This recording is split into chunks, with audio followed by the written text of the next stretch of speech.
नमस्ते, hello, सलाम. कसे आहात? बरे आहात ना? मी तुमच्या सर्वांची लाडकी शिवलक्ष्मी पायल नंदगिरी, अर्थात queen of your heart Shivalakshmi PS. भाग 42. माझा जीवन प्रवास, सागर मंथन, एक अनोखं जीवन, किन्नर जीवनाकडे वाटचालमध्ये तुमच्या सर्वांचे खूप मनपूर्वक स्वागत आहे. सर्वांचा रिस्पॉन्स, तुमच्या सर्वांचं माझ्याबद्दलचं प्रेम आणि आपुलकी जिव्हाळा बघून मी खरंच खूप खुश आहे. भाग 40पर्यंतचा माझा जीवन प्रवास 2018पर्यंत माझ्या लाईफमध्ये आलेल्या व्यक्तींबद्दल झाला. भाग 41मध्ये मी सुरुवात केली आहे शिवलक्ष्मी आईसाहेब साडीवर कशा आल्या, मीन्स शर्ट पॅन्ट आणि एक पुरुषी जीवन जगत असताना अचानकपणे साडीवर येऊन एका स्त्रीत्ववादी विचारांकडे आणि स्त्रीसारखं राहण्याच्या कलाकडे कशा वळाले याबद्दल आपण बोलत आहोत. तर भाग 42मध्ये मी तुम्हाला काही गोष्टी अशा उलगडून सांगणार आहे.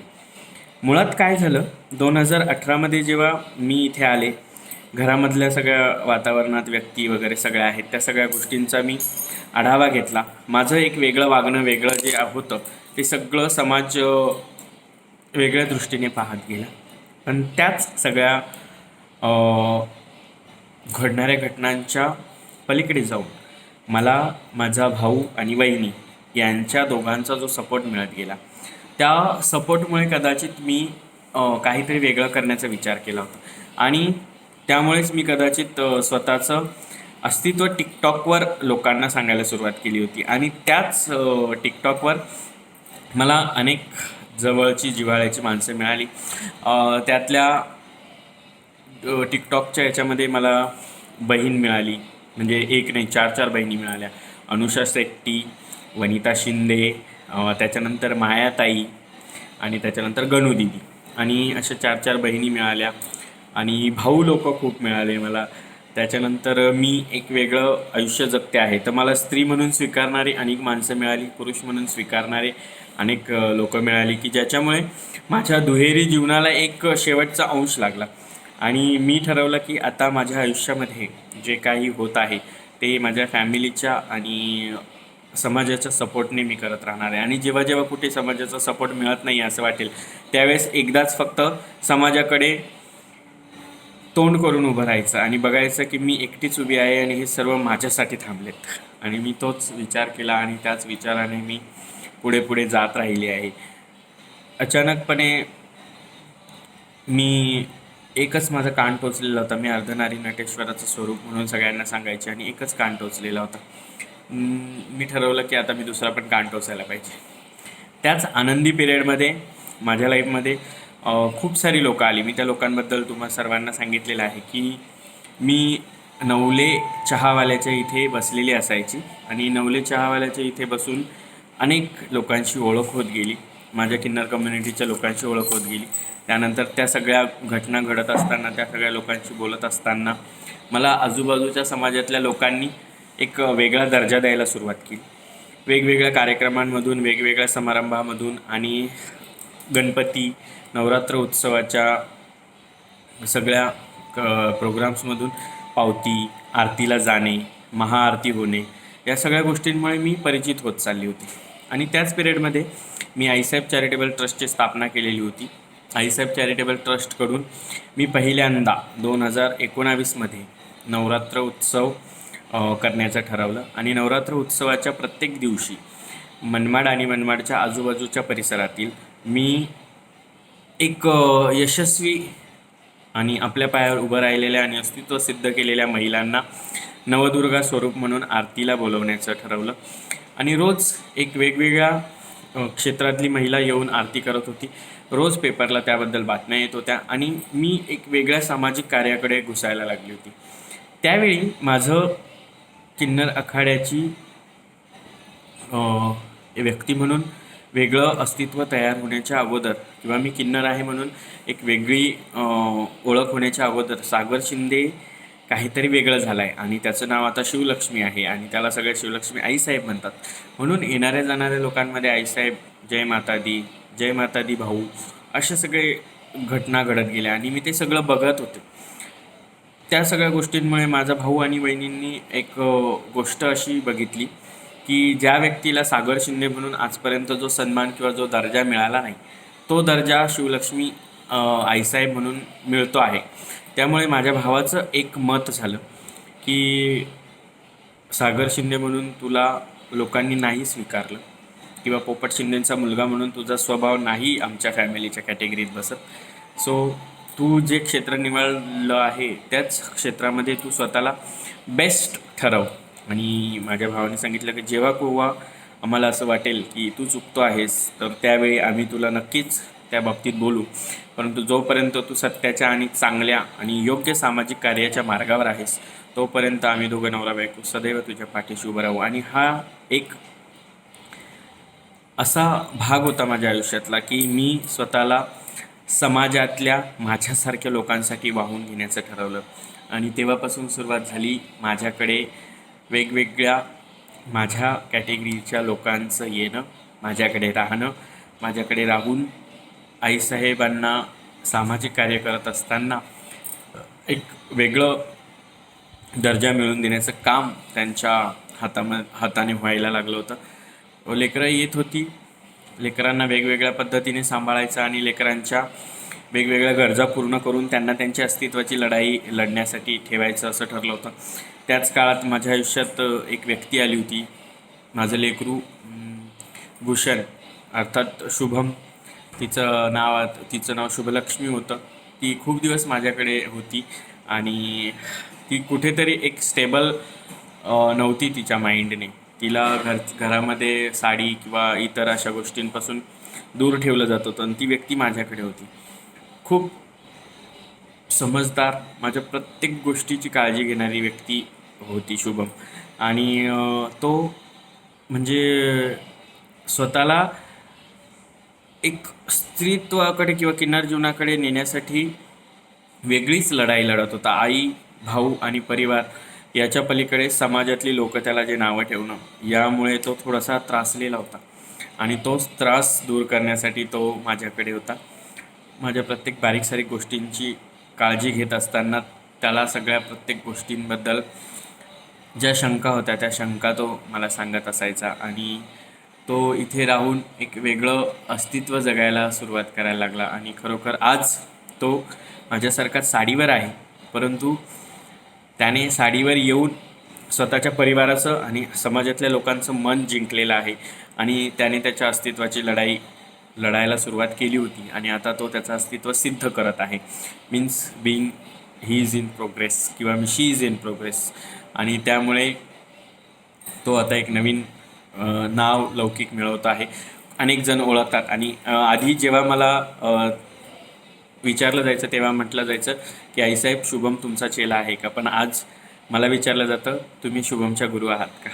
आणि त्यामुळे कदाचित मला असं वाटतं की खरंच त्याने साडीवर येऊन एक वेगळं अस्तित्व निर्माण केलं आहे आणि अजून करणार आहे आणि पुढे भविष्यामध्ये या सगळ्या गोष्टी घडणार आहे. सो मी त्याचा एक माझ्या आधी साडीवर आला तो, म्हणून मी त्याचा एक डोळ्यासमोर आदर्श म्हणूयात आपण, आदर्श ठेवला. का लाईफमध्ये खूप साऱ्या गोष्टी आदर्शवादी असतात, पण त्या आपल्यापेक्षा छोट्या असू देत किंवा मोठ्या असू देत. पण मी आदर्श कसा ठेवला की या सगळ्या गोष्टींच्या पलीकडे खूप सारं शिकवून गेला होता तो.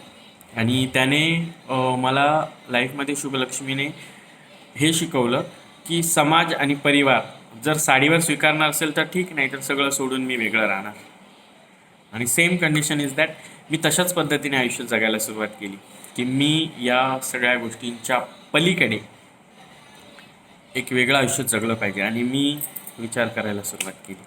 पण मला साथ हवी होती कुणाची तरी, की जो व्यक्ती, मी सपोज घरदार सोडलं किंवा घराच्या बाहेर पडलीच तर गुरु आणि गुरुबंधूंच्या व्यतिरिक्त कोण असा व्यक्ती असू शकतो की जो माझ्या लाईफमध्ये मला ॲज अ लाईफ पार्टनर म्हणून किंवा माझ्या अस्तित्वाची लढाई लढण्यासाठी सपोर्ट करू शकतो.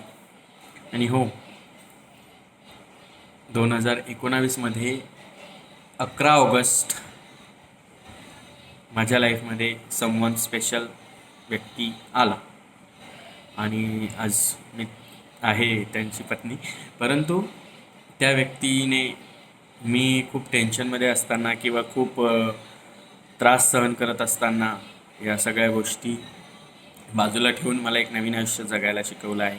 म्हणून मी आज कुठेतरी साडीवर येण्यामागे त्या व्यक्तीला कारणीभूत धरते. कारणीभूत म्हणण्यापेक्षा मी त्या व्यक्तीच्या भरवशावर आज साडीवर आहे.